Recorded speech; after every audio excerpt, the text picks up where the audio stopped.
I know we've talked about this in the past. I'm going to cover it here because it's going to connect a little bit to some other things happening in other vertical markets.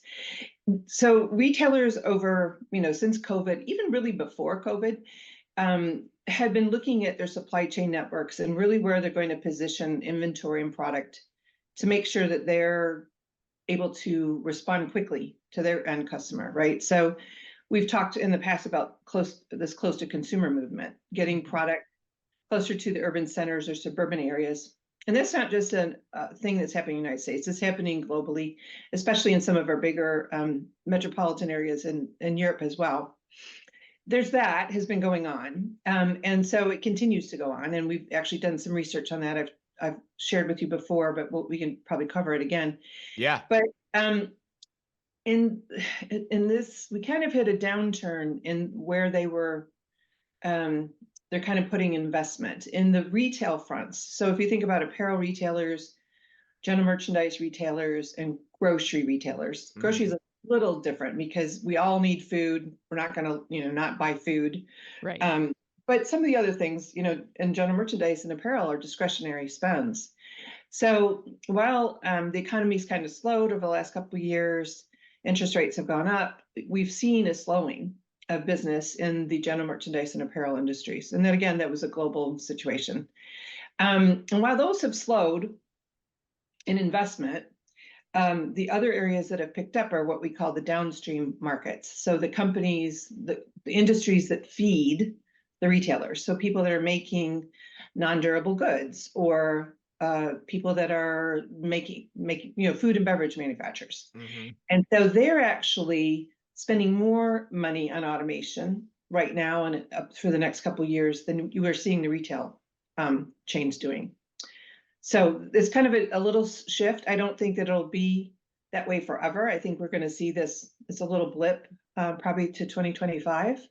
But I think there's a lot of things going on in the retail industry that are, again, looking at how am I working up my network, my supply chain network, and my ecosystem to feed my stores and my direct-to-consumer orders better, faster, and more reliable. So Kim, let me ask you more about that. So let's stay on the retail side here, because I do want to cover the CPG side here in a minute, but I want to stay on the retail side first. So what does that mean? Like, so if I'm looking at my network and its strength and where I should take it in the future, what does that mean? Like, does it mean that I'm looking less at the larger sized automated facilities? I'm looking more at a smaller facility. Like, help us understand that. Yeah, there's definitely been a trend, and there will continue to be a trend away from the huge national 500,000 square foot or bigger distribution centers. A lot of our retailers have built those out, right? They'll either have one national DC or they'll have one in the West Coast, one on the East Coast.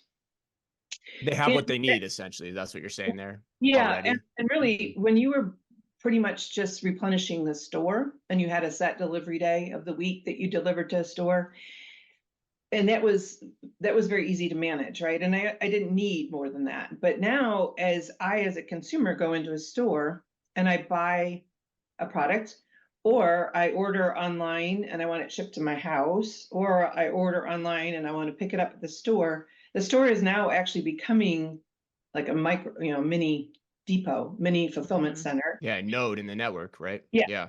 So in order to get product if you want to keep stock in the store, you have to almost ship to it every day. Yeah. So we're seeing a growth in regional distribution centers.